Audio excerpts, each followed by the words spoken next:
They might talk about humor, music, film, books, football and box sets, exercise and maybe even food, trivia and sport, politics and health, sometimes well-being too. On the Life with Brian. On the Life with Brian. Hello there, nice to have you back. Or welcome if it's your first time. Mark here, and obviously Brian Mclaren is with me. All right, Brian? Hello, Mark. Yes, I'm very good, thank you. Champion. Matthew's here, as ever, to keep Chocky in order. How are you doing, Matthew? Very well, thanks. Hello, everybody. Good. And our special guest this episode is a broadcasting legend and staple of the commentary box, whose voice has guided us through many a match over the last 30 years. It's our pleasure to welcome Clive Tilsley to the podcast. Clive, how are you doing? I'm really good, thank you. Hello, everybody. Hello, Clive. Thank you very Didn't much. know Billy Connolly was on the show. You never said anything about this. You're not the first person that said that. I've had a few, Really? few ideas about, I'm a hairy biker or Billy Connolly, so... We've seen that beard a little longer, I think, haven't we? Yeah, it still is that way, just hiding it. Thanks for taking out this. I know you're really busy, Clive. We'll start talking about this weighty tome that you've produced, Not For Me, Clive. A couple of things. Did you choose the title of said book? And one of the things that popped into my head was that you've certainly done the bits and pieces. I've seen some great accolades from some wonderful journalists, and who always mentioned that it's a good read and lots of good stories, good anecdotes. But were there stories that you left out? I could think of half a dozen about you. Not For Me, Clive is an Ali McCoyism, maybe an Andy Townsendism. It's how a football opinion should be voiced, with a sense of debate rather than judgment. It is the kind of thing that a co-commentator might say to me if I were to suggest that with the increase of the squads to 26, that Steve Clarke might just be thinking about calling Brian McClaren into the Scotland squad as a wild card. And at that point, McCoy would say, well, not for me, Clive. But it isn't the kind of damning put down. It isn't the casting into the fiery inferno of so many football opinions today. It's the kind of thing that, people say at a bar when we used to go to bars, or just in the dressing room of a Sunday morning team when we're exchanging our opinions about football. So, hopefully it captures a little bit of that, and because the book really is just a collection of thoughts of mine about the game, which has given me a good living, given you a good living, and given us both so much pleasure. And yeah, of course, there are one or two stories which don't bear repeating, but what happens in the dressing room usually stays there, doesn't it, Brian? Well, it's not with Matthew, it doesn't, but with most other people, yeah. If you ever want anyone in the world to know anything, Clive, tell Matthew. Matthew's an oversharer. So He's super spreader, is he? Oh, he is. Right. He's right up. If you look up super spreader in the dictionary, it says, see Matthew Christ. He's the reason we can't go to Spain, yeah? One of many. Yeah, so they can't go to Scotland and Glasgow. No, well, there was a long period of the winter when, as you know, I've been working for Rangers Television in the last few months, when I couldn't really leave the house without a good reason.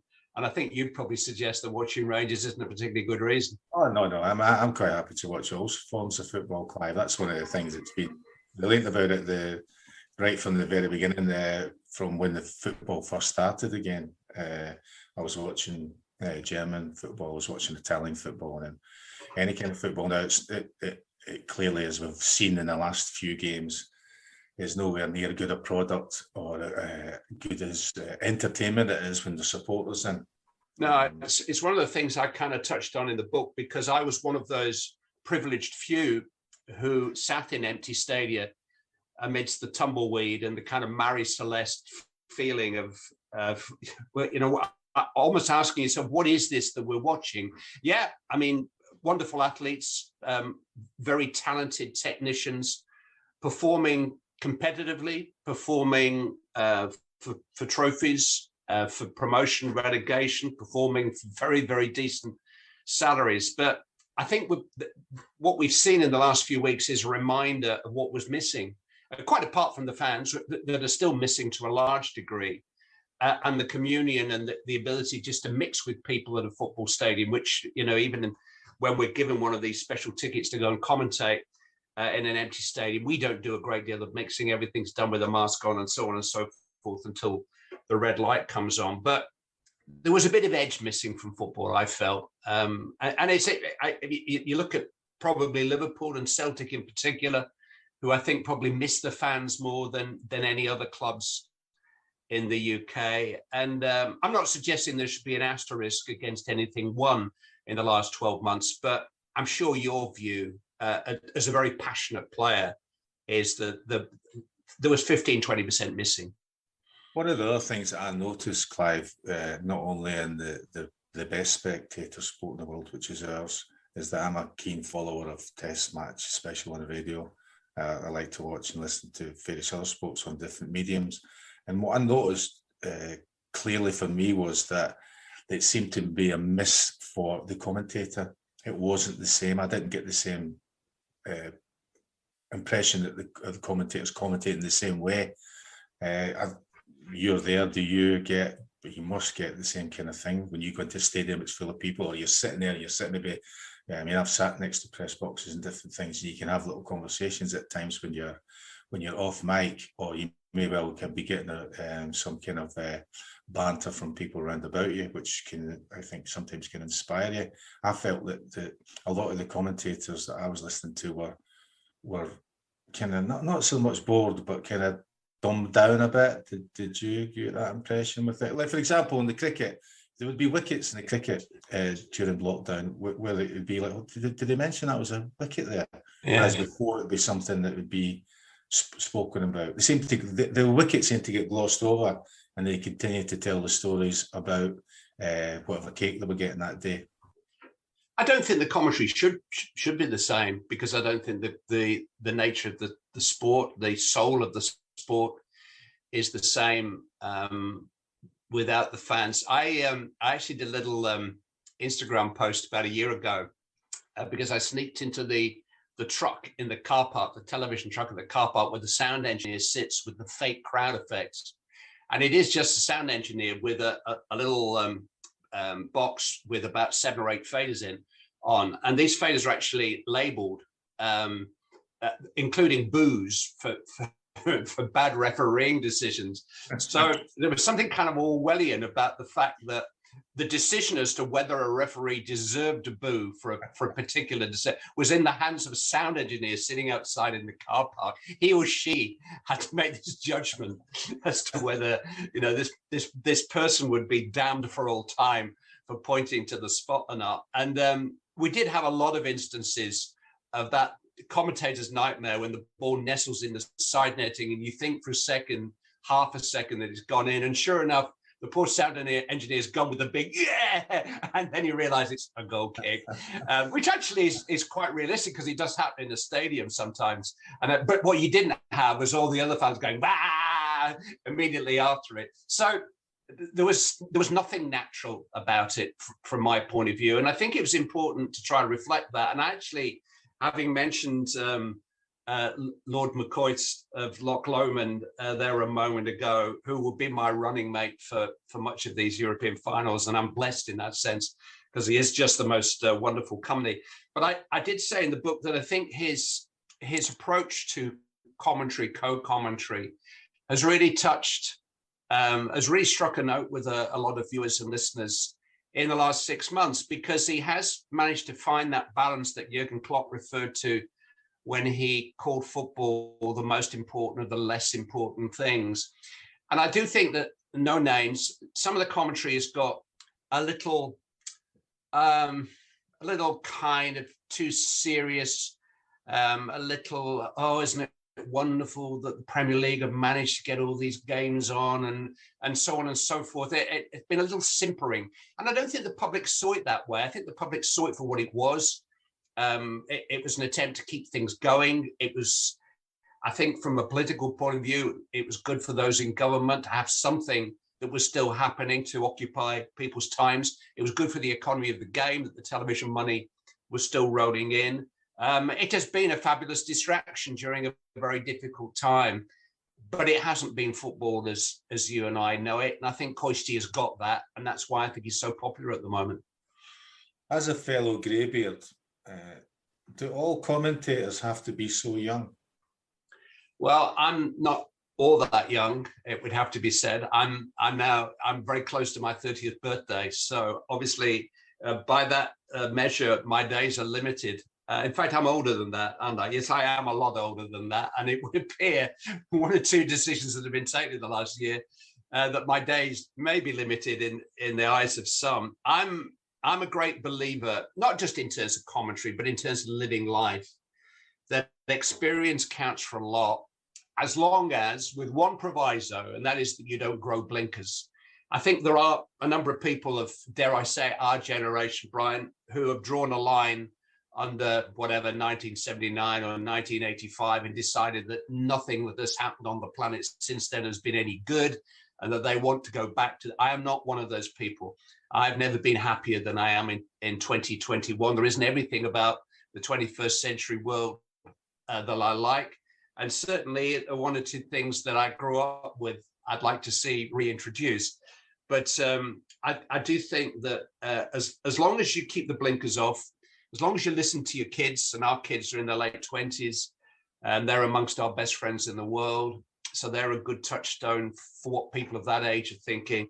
As long as you look upon broadcasting as just that, broadcasting, not narrowcasting, not broadcasting to some guy who's writing a pithy column in The Guardian, or to your mates at the golf club, or to your mates at the whatever tear the statue down club.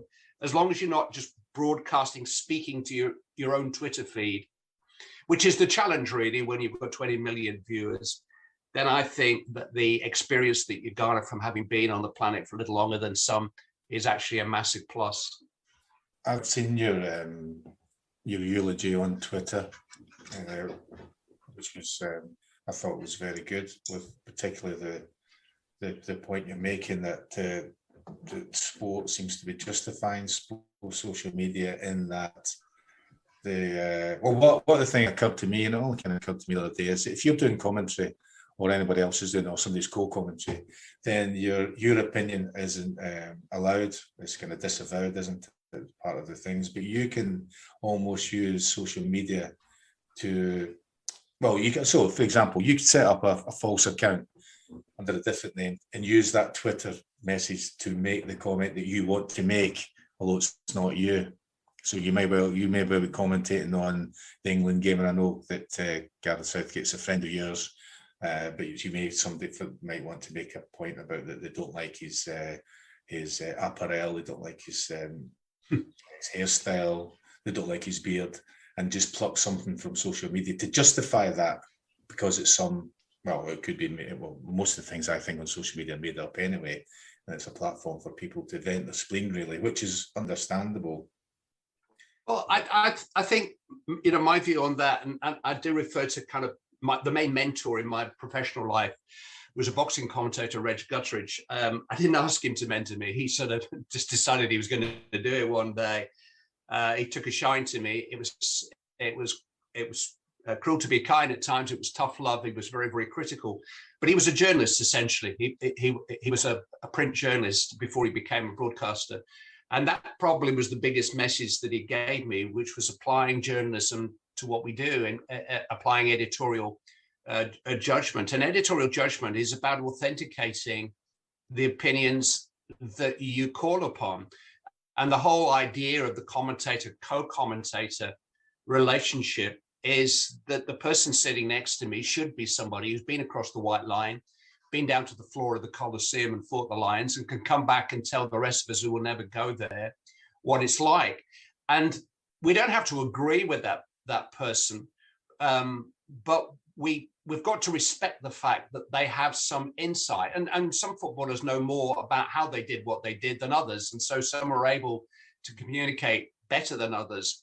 When you give exactly the same weight as that opinion to somebody who, meanwhile, we've had a tweet from Brian from Edinburgh, who may not even be a real person, may be a bot, and he thinks that Steve Clarke should be replaced even before we go to the championships. And we read it out in almost in the same breath, as I say, with the same amount of gravitas that we give to the person who's been there. That's what I don't understand. That is where I think we rather dangerously authenticate social media, which has its, everybody's entitled. Brian from Edinburgh's got his, he's entitled to his opinion.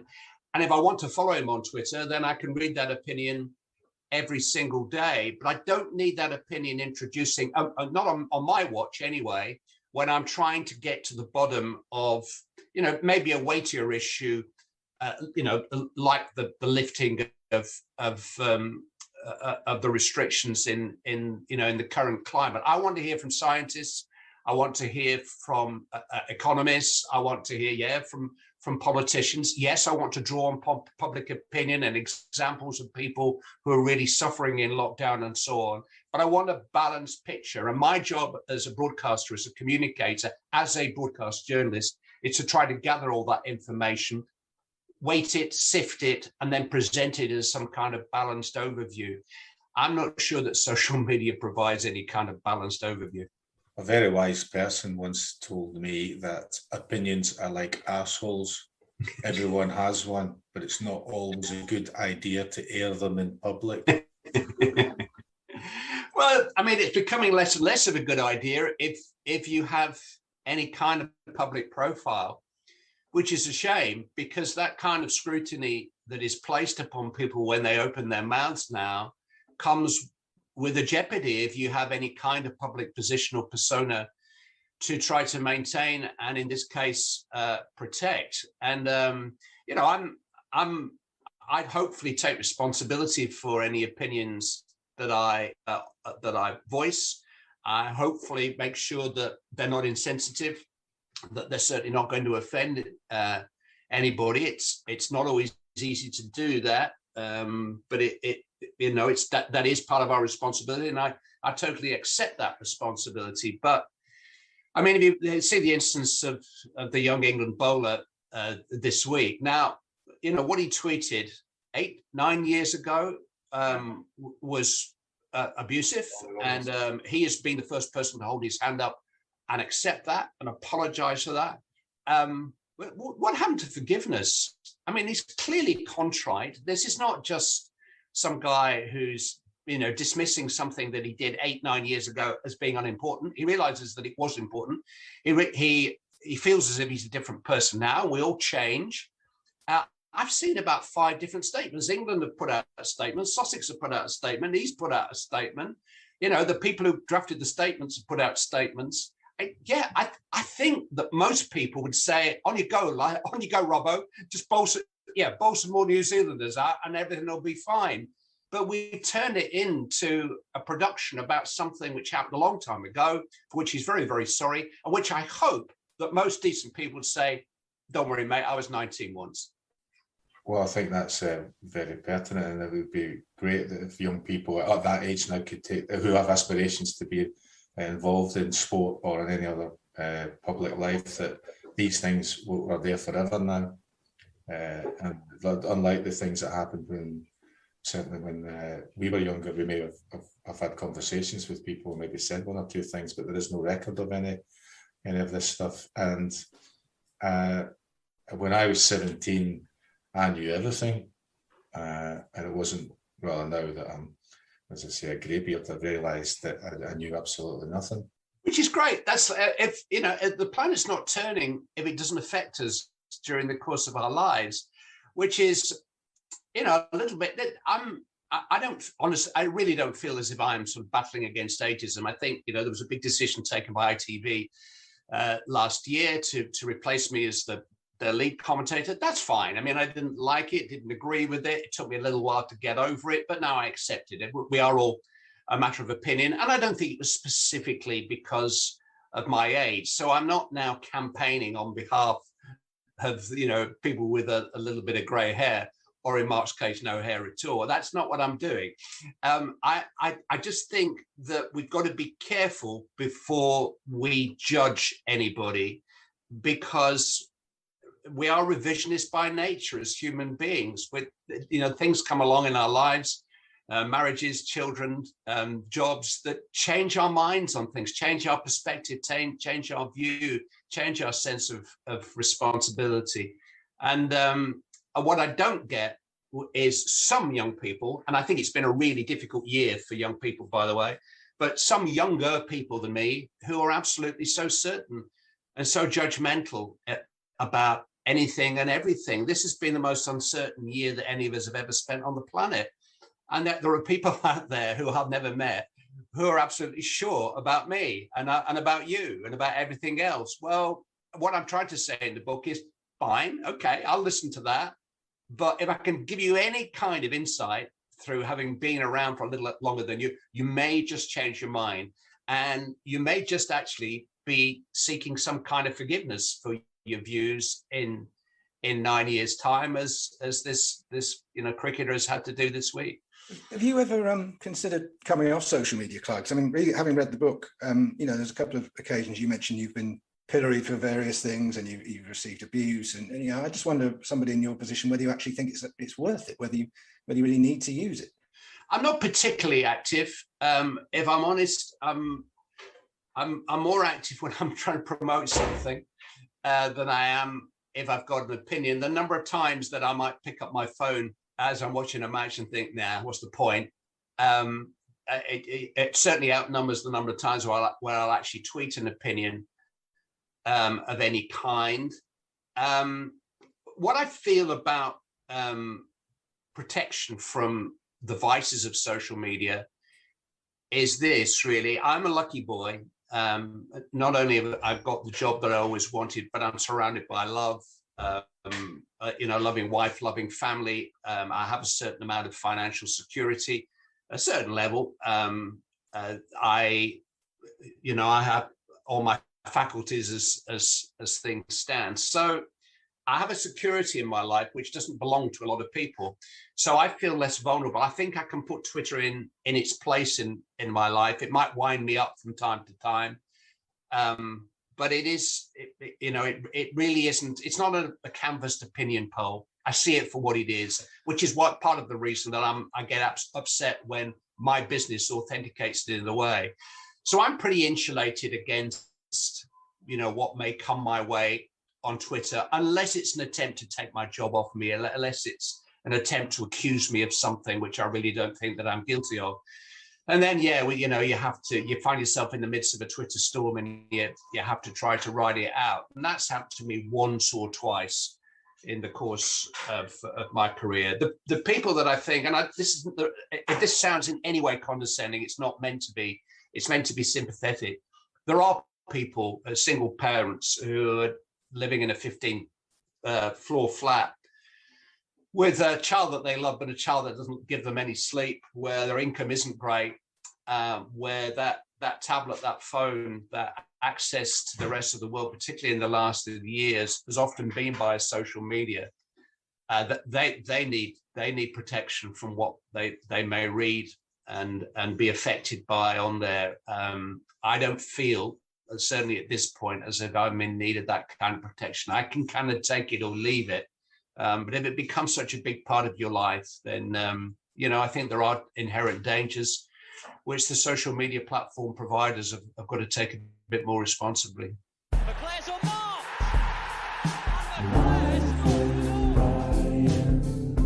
Life with Brian. I'm just thinking, with some of the controversy we've seen with sports stars and social media, you know, footballers particularly. Just thinking, Brian, what would Fergie have made of Twitter had it been around when you were there in the late 80s, early 90s?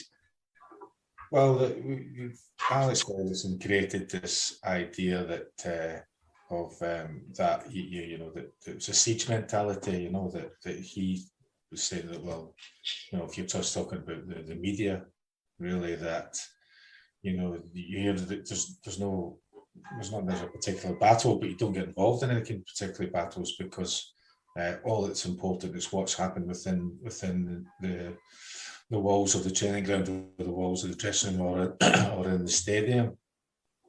But like anything else, even at that time, if you were most of it, you would also have the reason to say that you were misquoted, and a lot of the articles that would appear, I'm not saying they were, but you would also get the journalists who'd done that saying, well, they weren't responsible for the headline, and the headline's always the thing that you're going to get criticised for, either by your teammates who you might have mentioned in an innocuous way, or indeed the manager. It made it clear that if he wasn't against anyone speaking to, but if there was anything in it that he felt was contrary to what the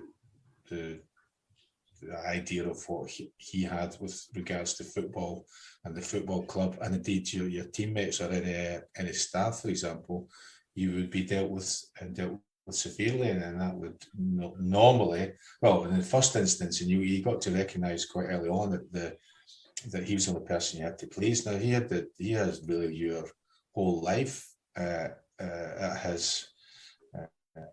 within his powers of decision making. So that could be from getting a hairdryer to getting a financial penalty, which he was entitled to do by proving.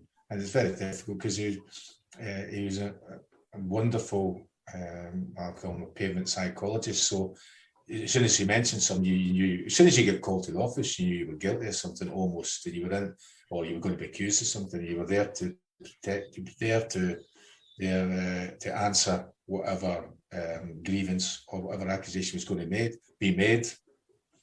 And then he, as I said, he was the judge and jury, and he would decide exactly what was going to happen. And they say that from being given all right, I'm sorry, that was information I had, and I accept your version of the story, to getting a hairdryer about it, to getting a financial penalty, or indeed then being dropped, or getting ejected from the football club.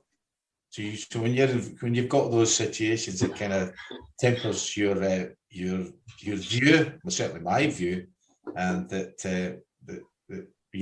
you needed, well, various different situations you would be in, but you didn't want to be that, because as I said, you didn't know exactly what that moment could have been that tipped him over the edge with regards, right, well, you, as far as my used to him as a football player was that could change at that moment in time.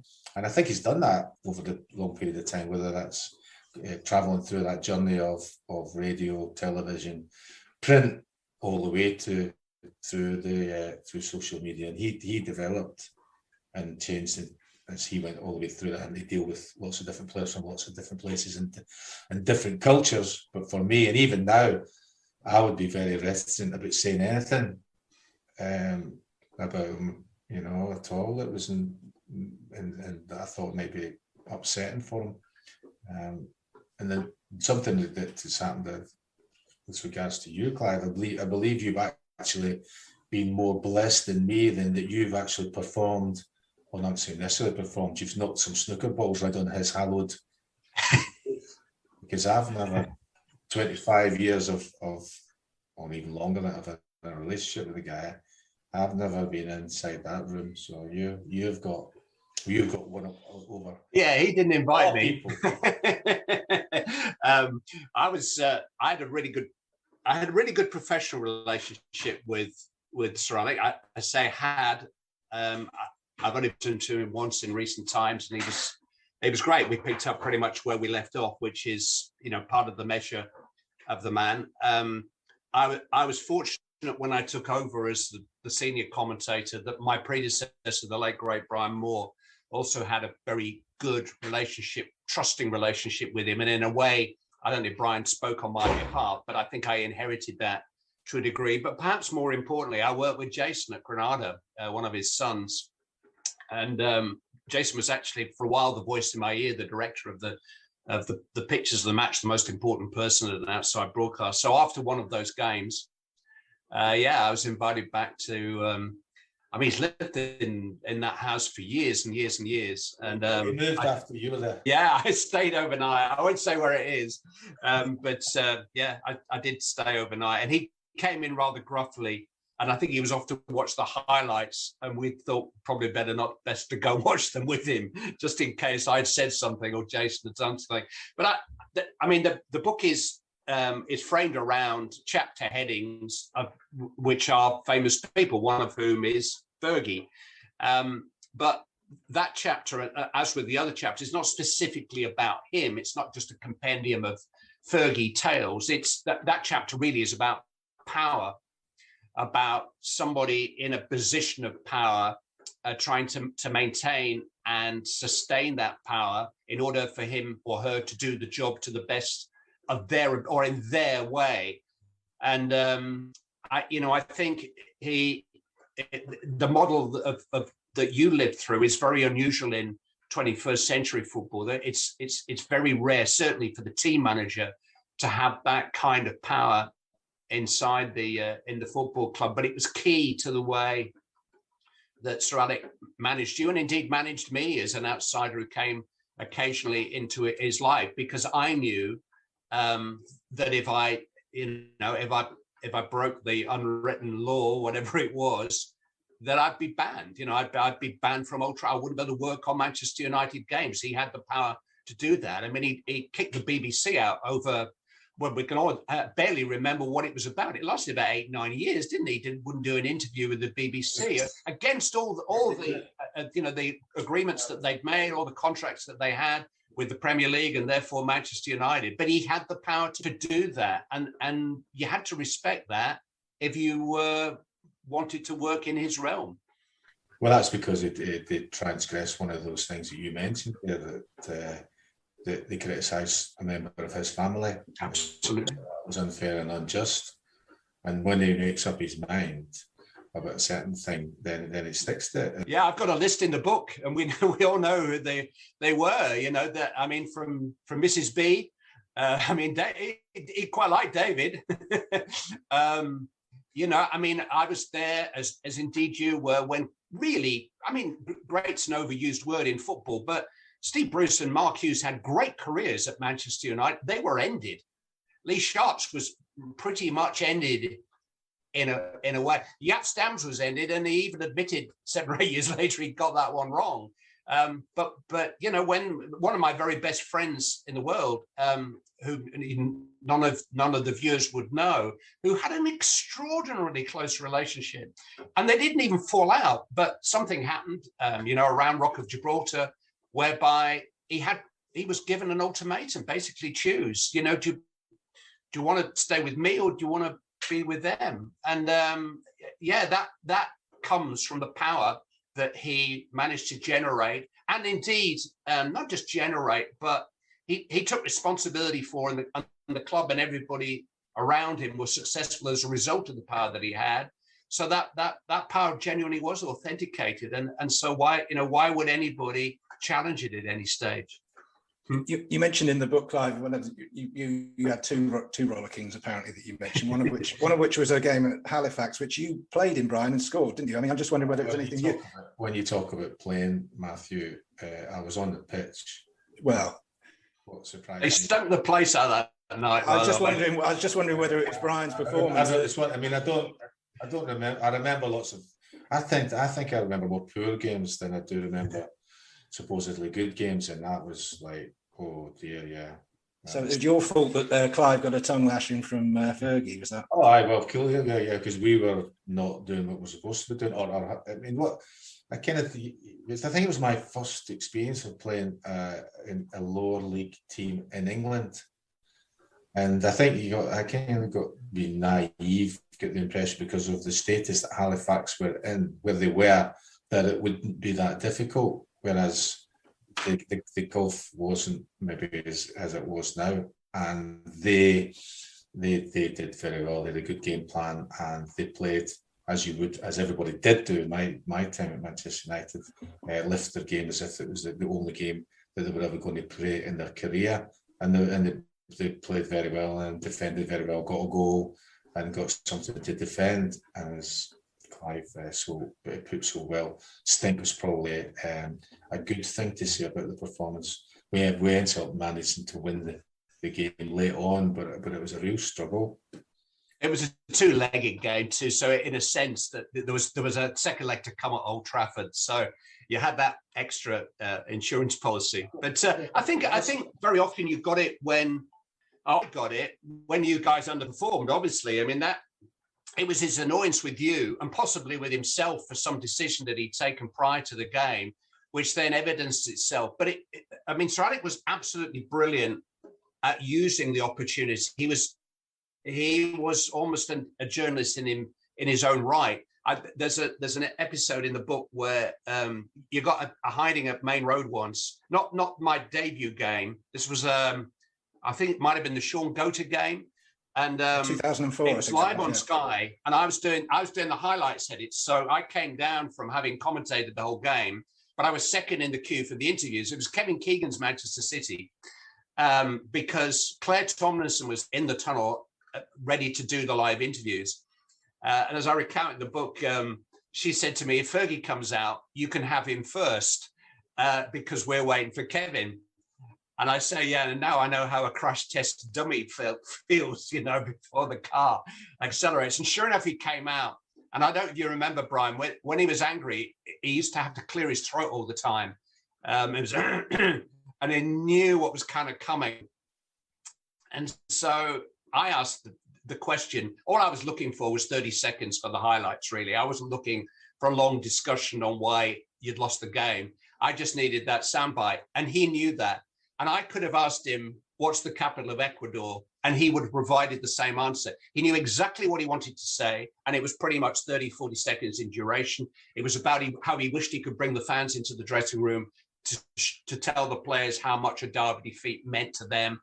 And that was it. And I asked some follow-up questions, but then he went monosyllabic on me because he'd done it. He knew it, the interview was over. He'd served his purpose. He was ready to move on to talk to Claire now. Now that is, that's some insight into the business. And that's how you maintain your power, by knowing your enemy, knowing what they want, giving it to them, and then telling them to F off, basically. And he was absolutely brilliant at that.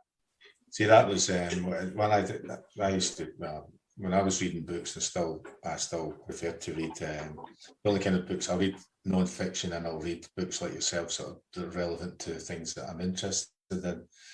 And I asked him, when I said to him, what book do you read? I asked him what book, and he said, that's a load of rubbish. And I said, what would you read? And he biographies. And I thought, well, biographies. I was trying to escape from real life. I didn't want to do life. But as the years went on, I realised there's a couple of things, and you just alluded to it there. I think he was looking for stuff in biographies that he could use in team talks, that he could learn from people who were great orators of the time, and pick up, even if you picked up one or two little things that he thought could influence you, going back to the pavement psychology, which I think was brilliant. And he was like yourself, with meticulous homework with regards to the opponents, and indeed your own players, and that it was always almost half an hour, the team talk, and the information in that would be that length of time for a reason. I think the nature of competition too, Brian. I mean, I don't know how much time you spent with other sportsmen and women, but I think I see it sometimes, for instance, at a charity golf event where you see two people come together from completely different fields, but actually they share so much. I mean, I think there's a specific difference between a team sport mentality and an individual sport mentality, which again is something I look at in the book. Is one of the reasons I love the Ryder Cup, because it's a team event played by selfishly individual sportsmen and women. There are only ever two hands on the grip of a golf club, and yet somehow you've got to find 1 week in whatever it is, 104, you've got to find a team mentality. And like Woods couldn't find it, Montgomery found it straight away, Poulter finds it straight away. But that's fascinating. But I think that the art of competing, particularly competing professionally with I mean, I think pressures is an overused word, but with all the pressures that go with that, are things that I'm sure you can relate to in other sportsmen and women that you've met, and things that Fergie read about, because he could use something from boxing, he could use something from horse racing, from athletics or whatever, and he could use it on you guys when he had to try to motivate and organise you.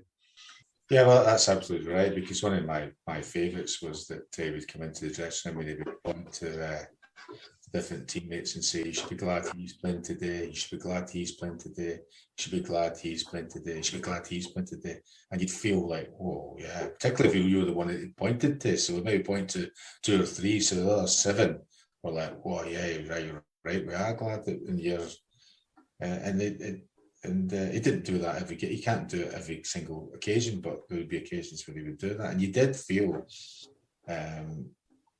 that was important. And also the thing that one of the things that probably is something that kind of I get very irritated about, particularly in football, is the opposition players being friendly to each other in the tunnel and being friendly to each other at the end of the game, you know. So I've got friends who've ex-professional football players, and I'd quite happily kick them. I did kick them and sledge them and try and put them off the game. And I would expect the exact same treatment back because I wanted to win the game. It was important to win the game. To win that game, we'd go on hopefully to accrue enough points to either to win something, or it's a cup game, you go into the next round.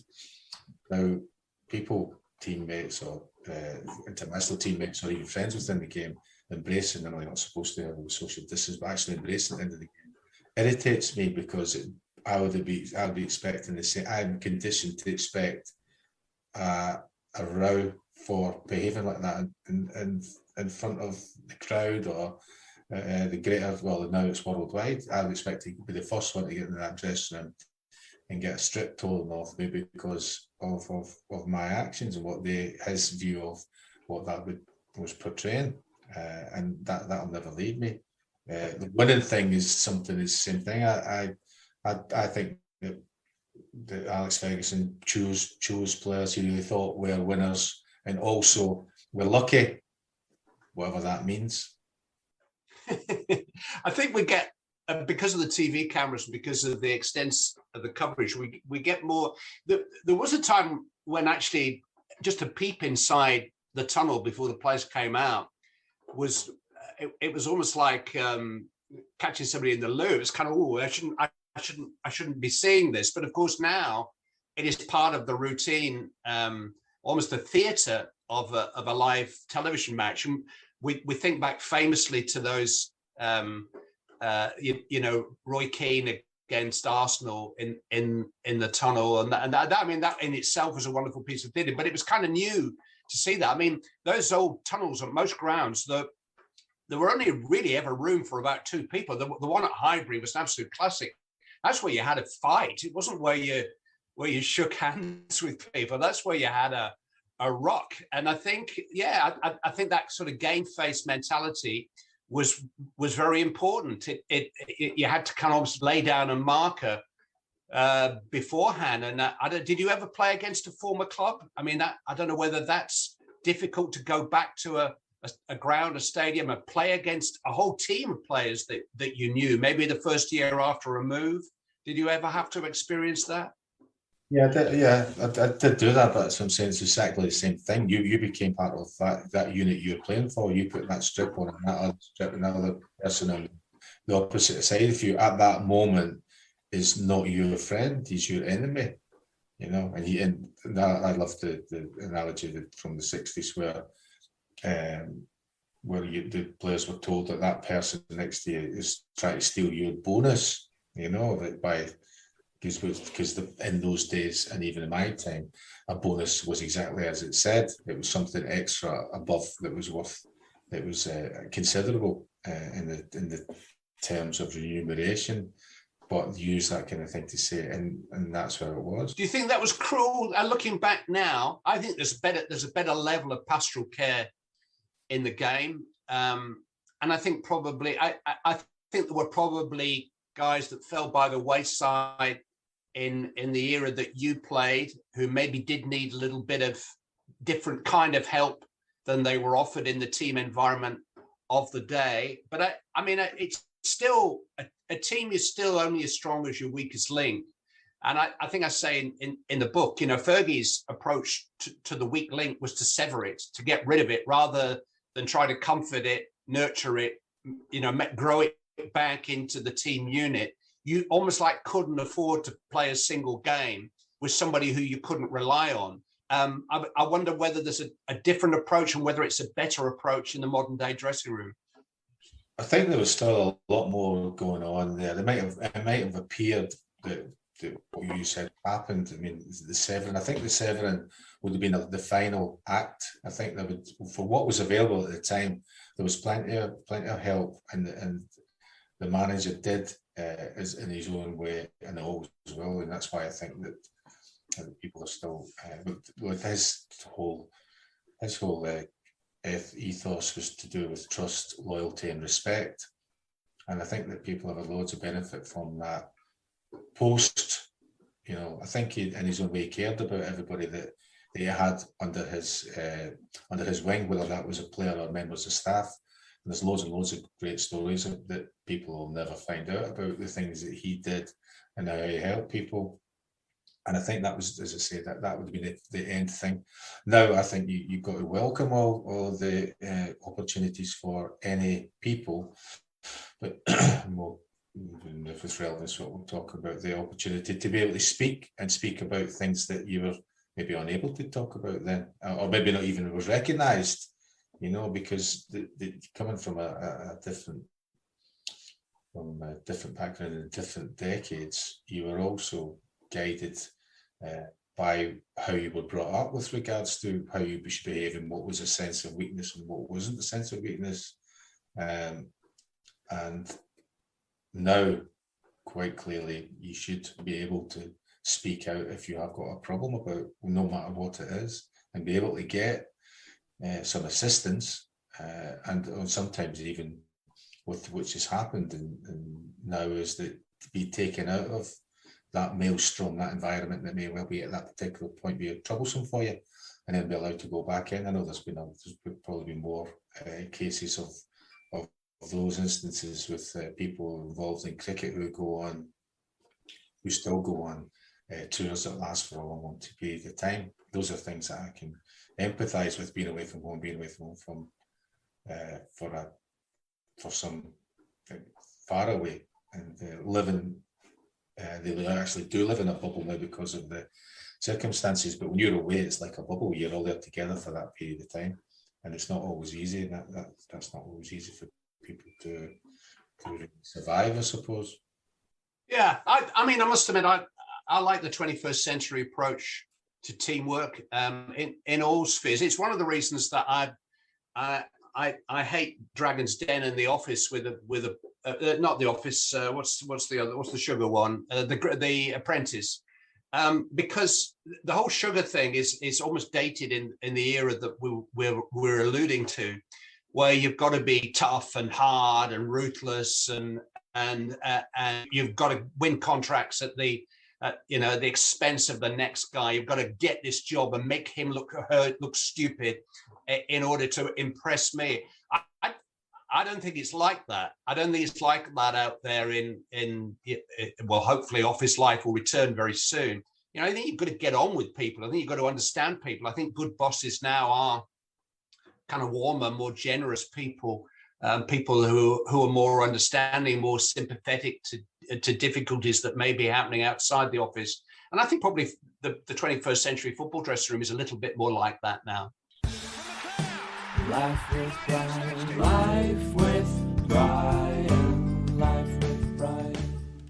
You may have mentioned it as a kind of whimsical comment, but I wholeheartely agree as someone who's used the word live on television, although it was accidental in my situation, and that's the word fuck. Now, watch event, and it doesn't have to be a game you commentated on, it doesn't have to be I think it was once a season, I think you said that you should be allowed to use this, but which event that you've seen either in person or you've seen on television or in the movies with regard to sport, which you have replaced whatever that person or indeed yourself said with fuck to just encapsulate It's fascinating. I think there are 92,000 words in the book. And I've written a whole chapter on racism. I've written a chapter on, social media and the damage that it does, and so on and so forth. And most of the publicity that has come my way since the book was published has been over this rather whimsical suggestion that sometimes the F word is the only word that will do in football, and that therefore commentators should be allowed to use one per year, rather as a cricket captain uses his reviews. What circumstances would I use it in? Billy Connolly is actually one of my heroes, and he argues in that lovely Made in Scotland documentary, he makes the same argument that sometimes on stage it is just simply the best adjective for emphasis, as long as you don't use it all the time, where it loses its value and its strength and its impact. So if it's good enough for Mr. Connolly, it's certainly good enough for me. That commentators should, when they are totally amazed by something, when the goalkeeper comes forward and heads the goal in the last minute, which means something, as Alisson's goal did to Liverpool. Ultimately, it's meant Champions League qualification for them. When you see it, how many times do we see a goalkeeper come forward and get in the way of his own strike? And this time, it's as clean a header as Brian Mclaren or anybody would ever wish to deliver. I mean, I think that is a moment, where you go, Alisson, oh, fuck. Like it's that's when you use it. I think now just the mind would have been the replay of Maradona's Hand of God. Or maybe the other goal. Maybe when you see Peter Reid chasing him. No, it would have been that. That would have been the thing, because watching it live on the television. Did you know he'd handled it? No, it looked like he'd headed it. He still doesn't think he handled it. Well, the thing is, if you look at it, I think it was recorded as a goal, so he couldn't have handled it, could he? But yeah, that moment, I think, just this particular juncture would have been a word. I always use his second goal. I've got a bit of a bugbear about assists in football. When people start quoting assist statistics, there is now a race between De Bruyne and somebody else for the top assists each season. I mean, there'll be some kind of new golden boot, or I don't know what it'll be, which will be awarded soon for the assist. And I always say, well, I mean, assists are a matter of opinion. Who got the assist on Maradona's second against England? Who gave it to him inside his own half? And why would that person get an assist for that goal? The second goal, it's just a piece of theatre, isn't it? And I say Peter Reid is a friend of mine, just that moment when he starts to chase him. And Reid was pretty quick, funny enough, over the first 10 yards. But then he just sees him disappearing, and that's an almost under the breath. Oh, gone, on you go, off, And then the guys that caught in the headlights as he's running at the edge of the box. Wow. Yeah, he might have said that really as he was pulling away from him. That might be the word he might have used. Absolutely. I mean, I think on a football field, I never played to any level at all. Pace. I'd be frightened of players who didn't care whether they broke my leg or not. They would really unnerve me. Just that kind of coldness that it really doesn't matter where you finish up tonight and what happens in the next 6 months of your career. I'm going to win this game. But in terms of ability, just somebody who can run away from you on a football field, that must be such a demoralizing moment. Yeah, that happens to me. Ritwell did that with me in an international game in the Euros. Whereas when I was lining up against them, they took kick-off. The ball got knocked back to him. He took the ball and he walked up. Well, it appeared to me as if he was walking towards me. And it was like a puff of smoke. I was still looking forward. And by the time I looked behind, he was like, to me, it looked as if he was almost in on goal. It was that much of a difference. And all I could think about it, probably I was thinking, well, I think I might have went, fuck. And then after that, I thought... It does have its uses, definitely, doesn't it? It certainly belongs in the vocabulary of the game somewhere.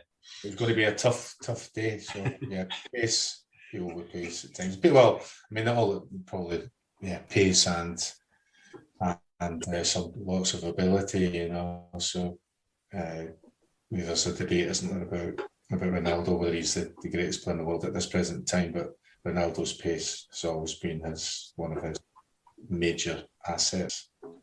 Talking of tough days, I just wanted to ask you, Clive, you mentioned in the book, obviously your first TV commentary for Granada was the 5-1 at Main Road. I'm just thinking how your two careers have sort of intertwined in the years since. I mean, did you realise what a momentous occasion that was going to be for yourself and for the club? I mean, it's a game that City fans still talk about, and United fans that remember it still. Well, this was 1989, and so how old was I? I was 30 something, 33, 34, and I'd always wanted to be a television commentator. As much as Brian wanted to play football at a high level, I wanted to be a television commentator, and I'd had a decent radio career, and my opportunity eventually arrived to commentate on a football match for TV. It was only shown as highlights in Granada, but as you'll understand, you commentate the whole game as live, and then they cut the highlights together afterwards.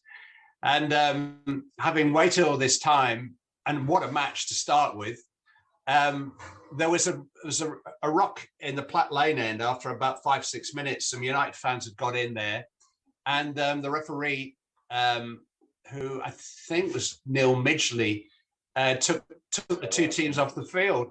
And I thought that my long-awaited commentary debut on television was going to last for about 6 minutes, and that was going to be the end of it. But thankfully things settled down.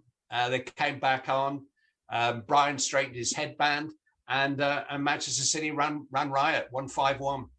I bet you wish that game had been called off after 6 minutes, Brian, didn't you? No, because you always look back on things as defining moments and areas of improvement and experience. And never wore a headband again then, yeah? Yeah, but I had 7 stitches in my head. That's why I had to. Was it red? It was red and white. Was it stripes? Yeah. Straight out of the club shop, I think. I assume for the charge for that. I probably shouldn't have played, but you know. Yeah, some people would argue you didn't. I was on the pitch, but I had 7 stitches in my head. Which was the best of the 6 goals, Brian?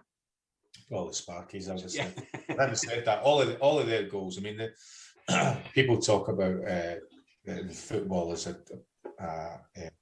colloquialism, as a worldly, as in that's short for out of this world, which came from football commentator.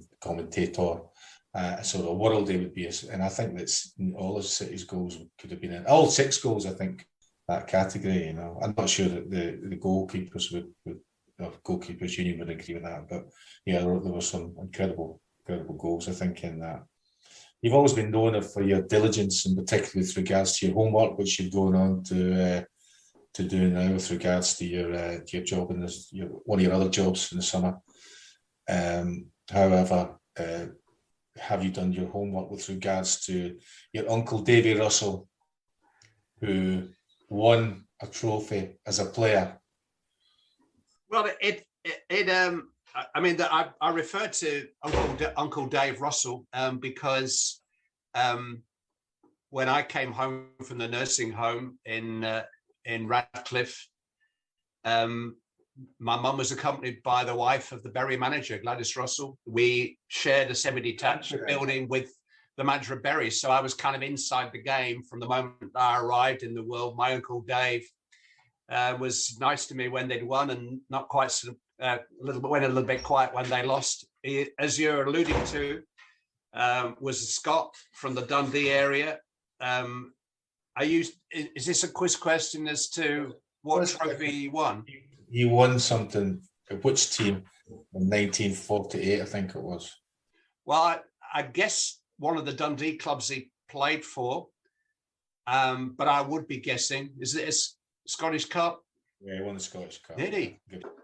And I do, and I think there's a link with the goalkeeper that he signed, a man from Octorada, who came to live with us for a couple of weeks, him and his family, while he found some accommodation in the Bury area. Roy Mclaren, who was Tony Barton's assistant when Aston Villa won the European Cup, and who you crossed paths with too.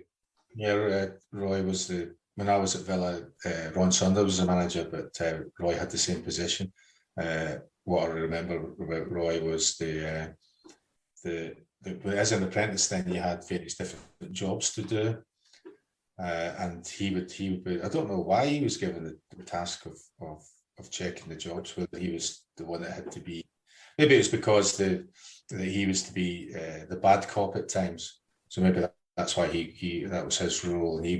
And we used to have a one particular time every now and again that he would decide that everything had to be cleaned, like everything. You had to clean the inside of the toilet, all the toilets, you had to clean the showers, everything had to be spotless. And this is where I discovered that stour, which is a Scottish word for dust, gathers on the top of the door frame. And Roy would rub his hands on top of the door frame and go, right, you've got to do it all again. It's usually a Friday, when you're tired, having worked all week and you're desperate to get away. And we had to do every single job all over again. That's my Uncle Roy you're talking about, so just be careful. No, but so part of that is what you recognise is that what is part of the discipline of being a sports person is that I think that the measure and part of the judgment, because it's always you're getting judged all the time, and I think part of the judgment for that was I think they were looking at each of those young boys to see who would be conscientious, who would be diligent, who would help others, because in order to get away. So, for example, we had in my group in that year at Villa was Mark Walters, who went on to have a fantastic career in football, but Mark was an idle bastard. Lovely man. Yeah, but an idol when it came to the jobs. So in order to get away, we have to muck into to do his jobs. Maybe he's been clever, knowing fine well that if he took his time, then we have to get away that we do the job. So part of that thing, I think, when you're looking at it from a distance, you're saying, well, you can see what kind of traits they're looking at with regards to someone who may been successful in that team. But the year I was there, they won the first division title, and the following year they went on to win the European Cup. So wonderful players, but a great team. I'd probably say that the team was the strength that they had, and you can only win things in football with having a team. So yeah, I appreciate the difficulty that. And then Roy, of course, he couldn't go home either until it wasn't as if he was like it was a way of saying, look, you should be doing the job and do it to the best of your abilities, but meanwhile looking to see who exactly would be doing what. So that was the only kind of thing. I was never involved with him with regards to how he was coaching or whatever. But yeah, we never forget our teachers. We never, certainly in my profession, I referred to my first boss in TV, Granada Paul Doherty, who's the son of the great Peter Doherty, but it was a great man at ITV. Did I really enjoy working for him? At times, but I was kind of frightened of him, and but he gave me a lot of the disciplines, just keeping studios and edit suites tidy and so on. And I think in writing about the likes, certainly Brian Clough, did those players really enjoy every second they spent with him? No.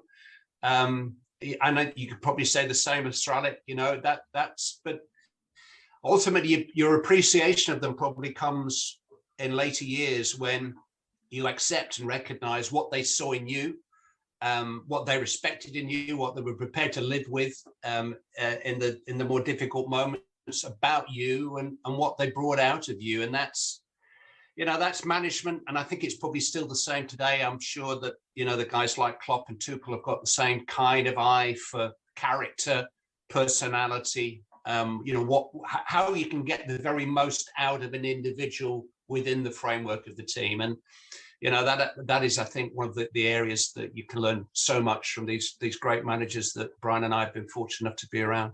Mclaren's mailbag, Mclaren's mailbag, Mclaren's mailbag.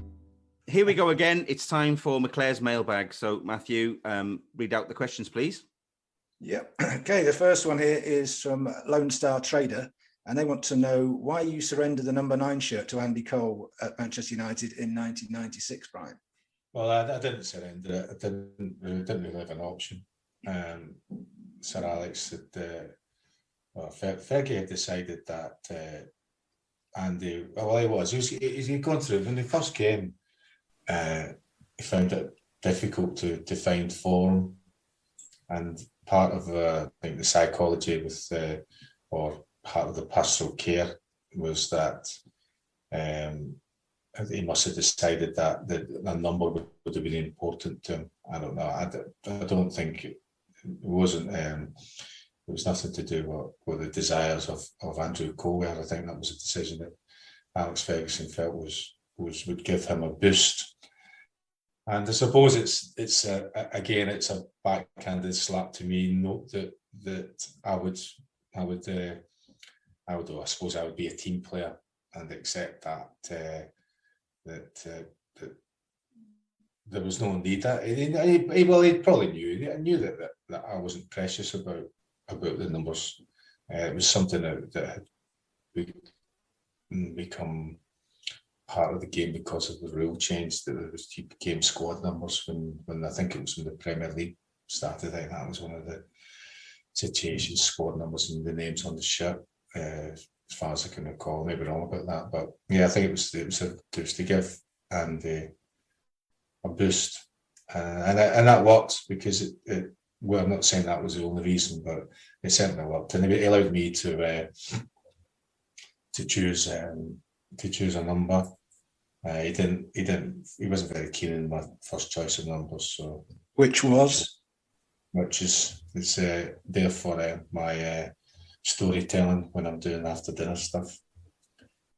So eventually, not going to divulge.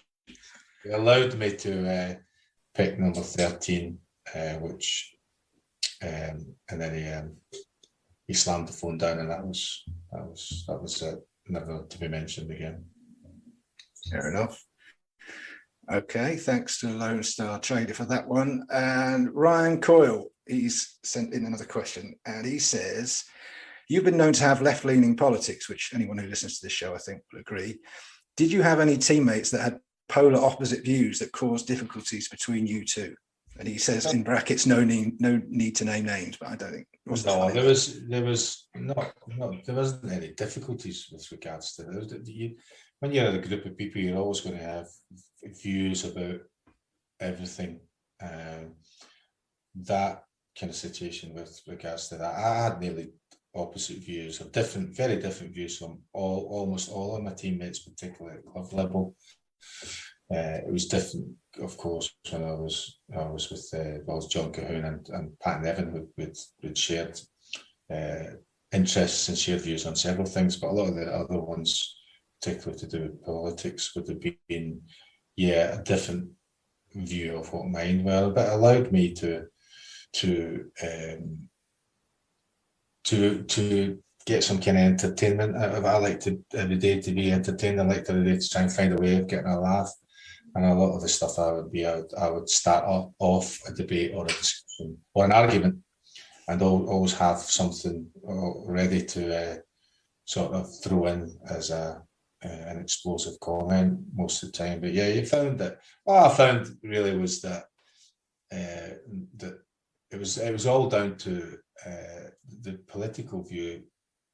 Everybody that I ever played, I think, came from from what I can call a working class, and which would have been socialist background.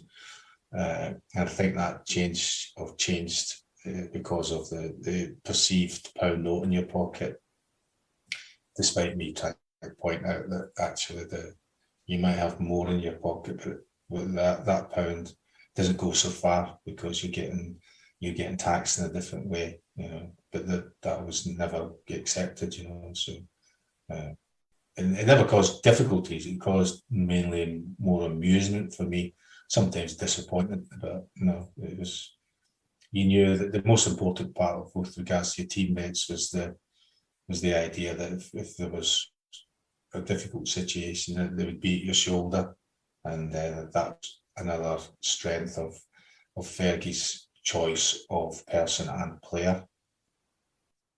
And so another episode concludes. Clive, what an honour. Thank you for coming along. I hope you've enjoyed it. I have indeed, yeah, as always. Yeah, keep in touch. Fantastic. Thanks very much. You can follow Clive on Twitter at Clive Tilsley, and his book, Not For Me, Clive, is available now from all good bookshops and the usual online retailers. It's been getting plenty of good reviews, so get yourself sorted with that in time for the summer and the Euros. Chocky, Matthew, a pleasure as always. Thank you. Thank you. Thank you.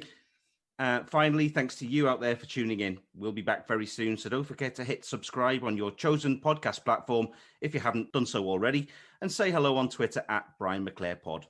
See you next time. Life with Brian. Life with Brian. Talking films or music. Life with Brian.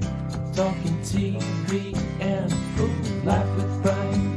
Talking trivia and exercise. Life with Brian. It's different every episode. Life with Brian. Talking politics and football. Life with Brian. It's different every episode. Life with Brian. Life with Brian.